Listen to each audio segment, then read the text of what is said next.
Funny ఈరోజు శివరాత్రి కదా, నేను జాగారం చేద్దాం అనుకుంటున్నా. ఫనీ ఇది ప్రతి సంవత్సరం చెప్పేదే కదరా. రాత్రి 9 అవగానే టపక్కుని పడుకుని పోతావు, నువ్వు జాగారం చేస్తావా? I have my own plans. Phani అబ్బో ప్లాన్స్? జాగారం చేయడానికి ప్లాన్సే?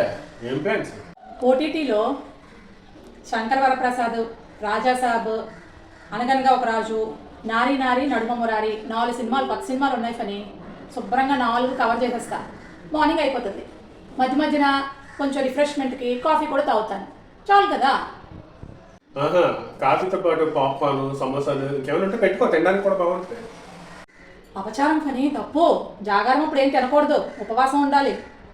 ఆహా, జాగారం చేసేటప్పుడు తినకూడదని తెలుసా?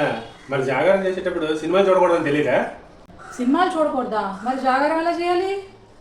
శివాలయానికి వెళ్ళి ప్రవచనాలు వినాలి, లేదా ఒక చోట కూర్చుని ధ్యానం లేదా జపం చేసుకోవాలి. అంతేగాని సినిమా చూస్తూ జాగారం చేయకూడదురా. ఏం చేయమంటారు చెప్పండి. అరే పెద్ద సమస్య వచ్చి పడిందే. అయితే నేను